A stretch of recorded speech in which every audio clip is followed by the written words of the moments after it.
33 में, तुम सबसे पहले ईश्वर के राज्य और उसकी धार्मिकता की खोज में लगे रहो।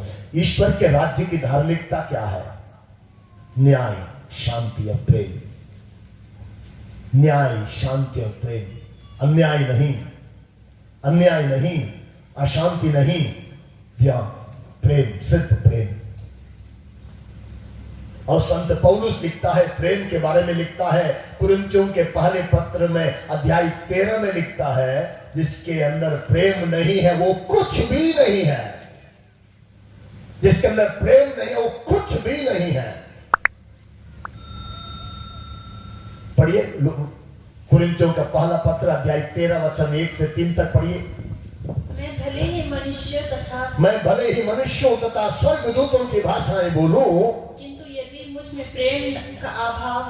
यदि मुझ में प्रेम का अभाव है, तो मैं खनखनाता घड़ियाल मात्र हूं और झंझनाती झांझ मात्र हूं। आगे पढ़िए। मुझे भले ही भविष्यवाणी करने का वरदान मिला हो, मैं सभी रहस्य जानता हूँ, मुझे समस्त ज्ञान प्राप्त हो गया हो, मेरा विश्वास इतना परिपूर्ण हो कि मैं पहाड़ों को हटा सकूं। किंतु यदि मुझ में प्रेम का भाव है तो मैं कुछ भी नहीं। यदि मुझ में प्रेम का भाव है तो मैं कुछ भी नहीं। मैं बता दूं, एक समय था, मैं भी, जो लोग दुष्ट आत्माओं से ग्रसित आते थे, मैं कहता था ईसा मसीह के नाम से तुम्हें आदेश देता हूं, छोड़ के चले जाओ। यीशु के क्रूस के नीचे बोलता था, आदेश देता था, निकल, यीशु मसीह के नाम से निकल, आदेश देता था। और ये आत्माएं जी आदेश सुनती थी और निकल के चले जाती थी। लेकिन कुछ समय के बाद फिर वापस उसी के अंदर चले आते थे। गेट से बाहर चली जाती थी, लेकिन फिर वापस उसके अंदर चले जाते थे। उसके बाद मैंने उनको क्या बोलते हैं, जैसे लोग आते थे उनको और परेशान करना शुरू कर दिया। उनको क्या बोलते हैं, तपाना, बस बैठो, प्रार्थना करो, उपवास करो। उनको खाना नहीं देते थे, क्योंकि आत्माएं खाती हैं। और उसके बाद मैं क्या करता था, यहाँ नाखून पर नोच देता था, उनसे बात करके नोचते हुए बात करता था और नोचता था। उसके बाद डंडे से मारता भी था। लेकिन धीरे धीरे बुद्धि खुलती गई, ये आत्माएं बहुत तकलीफ में है। मेरे पास यही जो आपके पास लाई थी, कोरोना आई थी, उसके अंदर एक आत्मा था, कई आत्माएं थी, एक आत्मा था मेरे पास आई। प्रार्थना करते कई दिन तक छुप जाते था, आत्मा छुप जाता था। एक दिन मुझसे बात किए, बहुत अच्छा से प्रेम से बात की। मैंने इतना ही कहा, जब उसका तकलीफ देखकर, पता नहीं प्रभु ने मुझे कहां से मुझे, मैं तुम्हारे दुख को जानता हूं, तुम तकलीफ में हो, दुख में हो, दुख में हो, तुमको तुम्हारे साथ अन्याय हुआ है। वो आत्मा रोने लगा। मैंने उसके साथ समय बिताया। उसके बाद उस आत्मा ने तड़प कर अपने बारे में बताया। उसके साथ 8 लोगों ने बलात्कार किया था। 8 लोगों ने बलात्कार किया। अभी कई घंटे तक उसको जिंदा बांध के रख दिए थे पेड़ पर, उसको बोरी में बांध के डाले। जब मरी नहीं, उसके पेट पर क्या बोलते हैं, बोतल तोड़ के उसके पेट पे चुबा दिए। उस पेट पर पत्थर रखकर खड़े हो गए, पेट के ऊपर पत्थर रखकर खड़े हो गए, तब भी नहीं मरी। आखिर उसको जिंदा जाके गाड़ दिए। और वो आत्मा बहुत परेशान था। उसके बाल काट के ले गए थे। उसके कंगन लेके, तो उसके नाखून को खींच के लेके गए थे और तांत्रिकों को बुला के उसके बाल को जला के, अंगुलियां क्या बोलते हैं, नाखून जला के क्या क्या कार्रवाई करते थे। और ये आत्मा परेशान होता था। जब उस आत्मा का दर्द मैंने जाना, प्रभु ने उस आत्मा को मेरे साथ इतना करीब से जोड़ा। प्रभु ने कहा ये तुमको सिखाएगी सब कुछ, आत्माओं के बारे में सिखाएगी। और उस आत्मा से मैंने सीखना शुरू कर दिया। उसने सब दिखाया। वो प्रभु के पास भी गई, स्वर्ग गई, प्रभु ने भेजा वापस चले जाओ, फादर विनीत के साथ रहो, उसकी मदद करो। और वो आत्मा मेरे साथ रहता है, मुझे मदद करता, मुझे सिखाता है, उसको सब दिखाई देता। आज एक बहन आई थी मेरे पास एक बहन आई थी, और उस बहन को क्या बोलते, उसके पेट में बच्चा है, बैठी होगी कहाँ पर। डॉक्टर ने कहा उसके क्या बोलते हैं गले में उसका नाभि का ना सब क्या बोलते हैं लपेटा हुआ है। हाँ, तो अल्ट्रासाउंड में निकाला हुआ है, लेकिन आत्मा को अल्ट्रासाउंड की जरूरत नहीं, वो देखता, उसको सब दिखाई देता। उसने सब सब लपेटा हुआ है। मुश्किल है, निकलना मुश्किल है। दुष्ट आत्माएं भी बहुत सारी हैं। पुंगा से पुंगा दुष्ट आत्मा उसके अंदर है।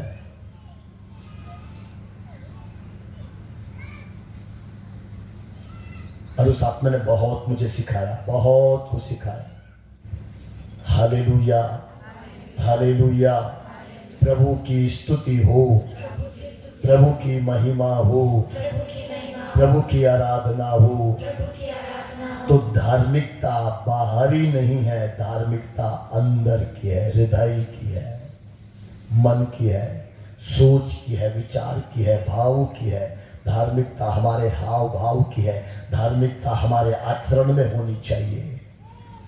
धार्मिकता कपड़ों में नहीं है, धार्मिकता वेशभूषा में नहीं है। जींस पहनने वाला भी धार्मिक है। जी हाँ, नंगा चलने वाला भी धार्मिक हो सकता है। इसलिए जैन मुनियों में, बौद्ध मुनियों में लोग क्या बोलते हैं बिना वस्त्र का चलते हैं। जी हाँ, उनके अंदर भी धार्मिकता फूट फूट कर भरी हुई है।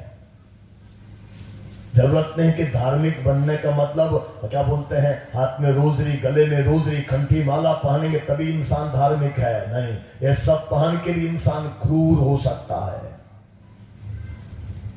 तीसरा शास्त्र, शांति सुसमाचार के उत्साह के जूते। वचन 15 में लिखा, शांति सुसमाचार के उत्साह के जूते। शांति सुसमाचार मतलब मेल मिलाप, एक दूसरे से मेल। शांति सुसमाचार मतलब मेल मिलाप। जैसे क्या बोलते हैं मुसलमान लोग एक दूसरे से मिलते हैं तो क्या बोलते हैं, सलाम अलैकुम, अस्सलाम अलैकुम, अस्सलाम अलैकुम। ये कहां से आया? अस्सलाम वालेकुम बाइबल में भी लिखा है। ईसा मसीह ने जब मृतकों में से पुनर्जीवित होकर दर्शन दिया अपने चेलों को, क्या कहा? अस्सलाम वालेकुम। प्रभु यीशु मृतकों में से जी उठे, अपने शिष्यों को दर्शन दिए बंद कोठरी में प्रभु ने कहा शालोम अलैहिम,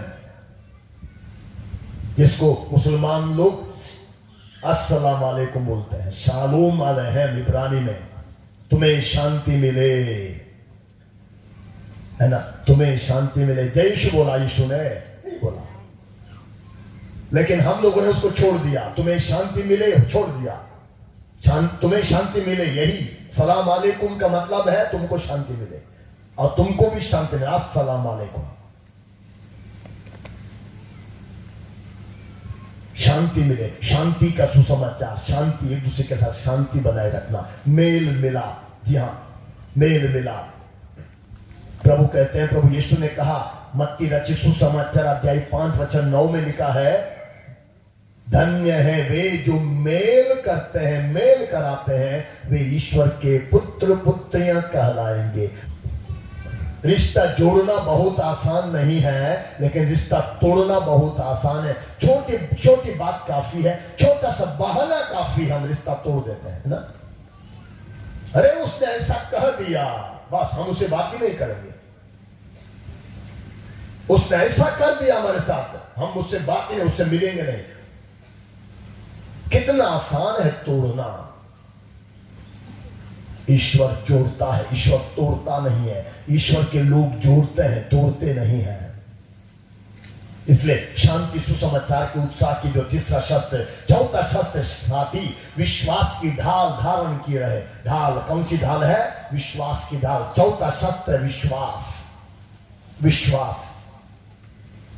प्रभु ने कहा है तुम्हारा विश्वास यदि राई के दाने के बराबर भी होता, तुम शहतूत के पेड़ से कहते उखड़ कर समुद्र में लग जा, तो समुद्र में लग जाता। विश्वास में इतनी शक्ति है। मार्था और मरियम के घर में प्रभु यीशु गए थे, लाजरुस मर गया था। प्रभु ने उनसे कहा विश्वास करोगी तो ईश्वर की महिमा देखोगी। ईश्वर की महिमा देखोगी। कब? कब? विश्वास करोगी तो ईश्वर की महिमा देखोगे। उन्होंने महिमा देखी। उनका लाजरुस मर गया, मरा हुआ जी उठा।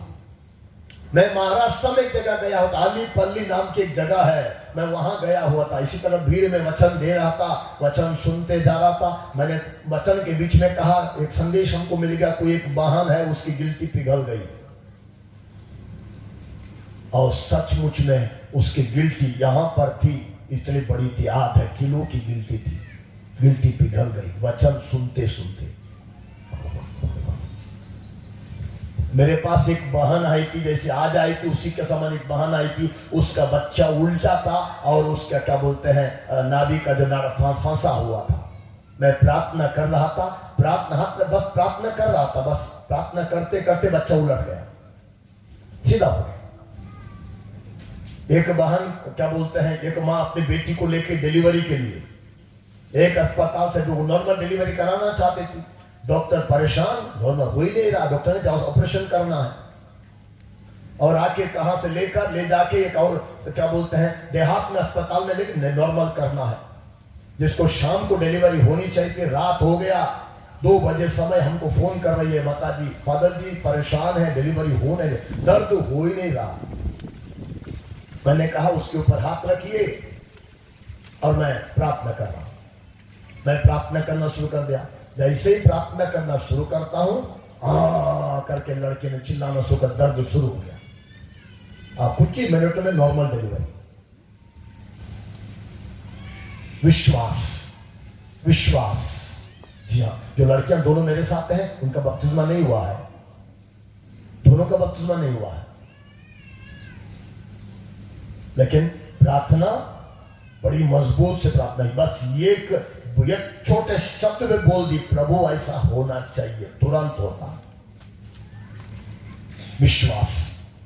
प्रभु ने कहा मांगने के पहले विश्वास करो कि जो तुमने मांगा है तुम्हें मिल चुका, तुम्हें मिल जाएगा। अब ये केवल उन लड़कियों की बात, हम सबकी बात है। विश्वास हमारा कमजोर है। आप जाइए किसी फादर के पास जाइए, कितने साधना में चाहिए, किसी से हाथ रखवाइए, कुछ नहीं होने वाला। विश्वास है, बैठे बैठे लोग चंगाई पा जाते हैं, बैठे बैठे लोग चंगाई पा जाते हैं। दूर से सुन के, मैं कभी वचन सुनाता हूं, लोग बाहर के सुनते हैं, बाहर के लोग सुनते हैं, और बाहर के लोग सुनकर चंगे हो जाते हैं। कुछ जगह पर चला जाता हूं, माइक लगाया जाता है मार्केट में, लोग हिंदू लोग सुनते हैं, बैठ के सुनते हैं, ध्यान से सुनते हैं। और मैंने बाद में सुना, बाद में बोलते हैं पति आप वहां सुना रहे थे ना, मैं सुन रही थी, मैं ठीक हो गई। विश्वास। जरूरत नहीं है चंगा होने के लिए ईसाई होना चाहिए, चंगाई होने के लिए बपतिस्मा लेना चाहिए, चंगाई होने के लिए वो करना है, कुछ नहीं। चंगाई होना है, प्रभु की महिमा देखना है, चमत्कार देखना है, विश्वास बहुत जरूरी है। Hallelujah, hallelujah, hallelujah, hallelujah. उसके बाद 5वां शस्त्र, इसके अतिरिक्त मुक्ति का टोप पहन ले और आत्मा की तलवार अर्थात ईश्वर का वचन ग्रहण करें। क्या है ये? क्या है जी? ये प्रभु का वचन है, ये हमारा हथियार होना चाहिए। ईसा मसीह के लोगों का हथियार ये। हर व्यक्ति के पास बाइबल होना चाहिए, हर व्यक्ति के पास। घर में 10 लोग हैं तो घर में 10 बाइबल होना चाहिए। सुन रहे ना? घर में 10 लोग हैं तो घर 10 लोगों के पास बाइबल होना चाहिए। चर्च में आते हैं तो चर्च में बाइबल आना चाहिए। हमारे यहां लोग जनता आती है कम से कम जितने भी लोग आते हैं कम से कम 1000 लोगों के हाथ में बाइबल रहता है और प्रार्थना होती है, पट पट लोग वचन खोल देते हैं। कल बेटियां बोल रहे थे, नहीं क्या बोलते हैं, क्या बोल, बस ये 2 साल से प्रभु में है। कल हमसे बोल रहे थे क्या फादर जी ये लोग पुराने विश्वास, इनको बाइबल खोलने भी नहीं आता है। एक लड़की 1 साल से प्रभु में है, दूसरी वाली 1.5 साल से, 1.5 साल से लोग प्रभु में है दोनों, लेकिन तुरंत बाइबल खोलती है। प्रभु का वचन घर में बैठे भी सुन सकते हैं। आजकल जितने लोग, हर घर में तो कम से कम स्मार्टफोन है, हर घर में है। जी हाँ, आप मोबाइल में आपको वचन मिल जाएगा। जितेंद्र सिंह आता है, उनके लोग वहां लगाते कुछ चंगाई है, लोगों ध्यान चंगाई पर जाता है। चंगाई चाहिए, उससे बढ़कर वचन। हालेलुया, हालेलुया, प्रभु की स्तुति हो, ईश्वर को धन्यवाद। इसके बाद 6वां शस्त्र पढ़िए कोई। आप लोग हर समय आत्मा में सब प्रकार की प्रार्थना तथा निवेदन करते रहें। आप लोग हर समय आत्मा में हर प्रकार की प्रार्थना तथा निवेदन करते। हर प्रकार की प्रार्थना मतलब कितनी प्रकार की प्रार्थना है? हर प्रकार की प्रार्थना मतलब कई प्रकार की प्रार्थना है। आराधना की प्रार्थना, महिमा की प्रार्थना, धन्यवाद की प्रार्थना, यह कई प्रकार की प्रार्थना है। मांगने की प्रार्थना सबसे क्या बोलते हैं, निम्न वर्ग की प्रार्थना मांगने की प्रार्थना है। भीख मांगे की प्रार्थना मैं बोलता हूं। दिया केवल मांगना, प्रभु मुझे दे दो, चंगाई दे दो, बस इतना ही। प्रभु जी चंगाई दे दो, नौकरी दे दो, है ना। मिस्सा भी चढ़ाते हैं, क्या के लिए? नौकरी के लिए मिस्सा, है ना। और क्या बोलते हैं? चंगाई के लिए मिस्सा, है ना। हम लोग भीख मांगने वाले ही गिरा जाते हैं। धन्यवाद का मिस्सा, प्रभु की महिमा की आराधना। जी हाँ, आराधना की प्रार्थना, मिस्सा की प्रार्थना, क्या बोलते हैं, महिमा की प्रार्थना। तो प्रार्थना कई प्रकार की है। Hallelujah, hallelujah. और वचन में लिखा है हर समय आत्मा में सब प्रकार की प्रार्थना तथा निवेदन करते रहे। किसमें? आत्मा में मतलब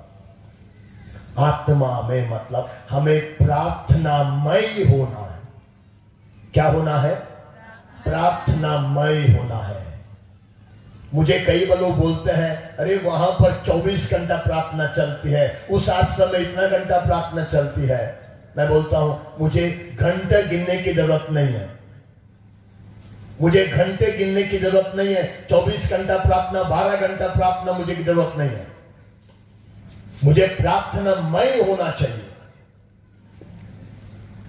यदि हम प्रार्थनामय नहीं है और हमने कई घंटे प्रार्थना में बिता दिए, कभी कभी लोग पूरा रोजरी कर देते हैं, लेकिन रोजरी खत्म होने के बाद कुछ भी नहीं पता क्या हमने प्रार्थना किया, पता ही नहीं। पूरा मिस्सा खत्म कर देते हैं, मिस्सा खत्म होने के पता नहीं चला कि हमने क्या प्रार्थना किया, क्या मांगा, कुछ भी नहीं पता। जब हम प्रार्थना करते हैं, प्रभु की उपस्थिति हमको महसूस होनी चाहिए। प्रभु की उपस्थिति कैसी होगी, उसके लिए हमको तैयार होना है। प्रभु आना चाहता है, लेकिन कब आएगा? प्रभु ने वादा किया है ना, जहां भी 2 या 3 मेरे नाम पर इकट्ठे होते हैं, वहां उनके साथ, उनके बीच में उपस्थित रहता हूं। प्रभु को उपस्थित होना है, हमको उसके लायक होना है। हमको दिल खोल के, मन खोल के, पूरी तरह उसके लिए तैयार करना है, तब प्रभु आते हैं। हालेलुया, हालेलुया, प्रभु की स्तुति हो। 6 शस्त्र है इस संसार में। अच्छा जीवन जीना है, पवित्र जीवन जीना है, अच्छा जीवन जीना है, हमको ये शस्त्र उठाने पड़ेंगे। वो कौन से शस्त्र हैं? पहला शस्त्र कौन सा है? सत्य। दूसरा धार्मिकता। तीसरा शांति का सुसमाचार। चौथा विश्वास। 5वां प्रभु का वचन। 6वां प्रार्थना। ये 6 शस्त्र हैं, ये 6 हथियार हैं। ये 6 हथियार हमारे साथ हैं, हमारे पास हैं। हम कभी इस दुनिया में हारेंगे नहीं। शैतान परेशान करेगा, लेकिन हम कभी हारेंगे नहीं। Hallelujah, hallelujah. हालेलुया। मां मरियम ने भी ये 6 हथ शस्त्रों को अपनाया था। मां मरियम ने सत्य, धार्मिकता, शांति, सुसमाचार और विश्वास, प्रभु का वचन और प्रार्थना, ये 6 शस्त्रों के साथ मां मरियम भी जीती थी, चलती थी। प्रभु यीशु ने भी इन शस्त्रों को अपनाया था। प्रभु यीशु के अंदर भी सत्य, धार्मिकता, शांति, सुसमाचार और विश्वास और प्रभु का वचन और प्रार्थना, ये प्रभु के साथ भी प्रभु ने भी अपनाए थे। प्रभु सुबह उठ के प्रार्थना में जाते थे, रात को लेट प्रार्थना में चले जाते थे, कुछ भी करना था प्रार्थना से करते थे। शैतान ने जब परीक्षा कर ली, शैतान वचन के द्वारा बोल रहा था। शैतान को प्रभु ने कैसे हराया? वचन के द्वारा ही। यह भी लिखा है, प्रभु का यह भी लिखा है। आइए अपनी आंखें बंद करेंगे, आंखें बंद करेंगे, प्रभु से प्रार्थना करें। प्रभु, हमें तेरे साथ जुड़ना है, हमें तेरे साथ एक होना है, हमें तेरे साथ जुड़ना है, हमें तेरे साथ एक होना है। प्रभु से प्रार्थना करिए, प्रभु से कहिए, प्रभु मुझे भी तेरे इन शस्त्रों को अपनाने की कृपा दीजिए। मैं भी तेरे इन शस्त्रों को धारण करना चाहता हूं। वचन में लिखा है, ईश्वर के अस्त्र शस्त्र धारण करें। प्रभु, मैं ईश्वर के अस्त्र शस्त्र धारण करना चाहता हूं। बच्चे भी, युवक युवतियां भी ईश्वर के अस्त्र शस्त्र, सबसे पहला सत्य, ईमानदारी, हर बात में ईमानदारी, छोटी छोटी बातों में ईमानदारी। दूसरी धार्मिकता, दूसरा शस्त्र धार्मिकता मतलब प्रेम, न्याय, शांति। तीसरा शस्त्र शांति का सुसमाचार, मेल मिलाप, सबसे रिश्ता, सबसे मेल मिलाप, बड़ों का आदर, छोटों का सम्मान। सब अपने हैं, कोई पराया नहीं है। हिंदू है उनका भी सम्मान, मुसलमान है उनका भी सम्मान, बौद्ध है, जैन है उनका भी सम्मान। सारे इंसान परमेश्वर के द्वारा बनाए हुए, सब ईश्वर के संतान है, सबका सम्मान। चौथा विश्वास, विश्वास। कभी अंधविश्वास में नहीं जाएंगे, निर्णय लीजिए। अंधविश्वास में कभी नहीं जाएंगे, काल्पनिक कथाओं के पीछे नहीं जाएंगे, भ्रांत धारणाओं में नहीं जाएंगे। पांचवा शस्त्र प्रभु का वचन, ईश्वर का वचन। वचन सुनेंगे, बाइबल पढ़ेंगे, बाइबल सुनेंगे। मोबाइल में भी, मोबाइल मेरे पास है, मोबाइल सुनने, वचन सुनूंगा, सुनूंगी। निर्णय लीजिए, हर समय आत्मा में प्रार्थना, चलते फिरते समय प्रार्थना में रहना, हमेशा प्रार्थना में रहना। प्रभु की उपस्थिति को महसूस करते हुए प्रार्थना में रहना। तेरे साथ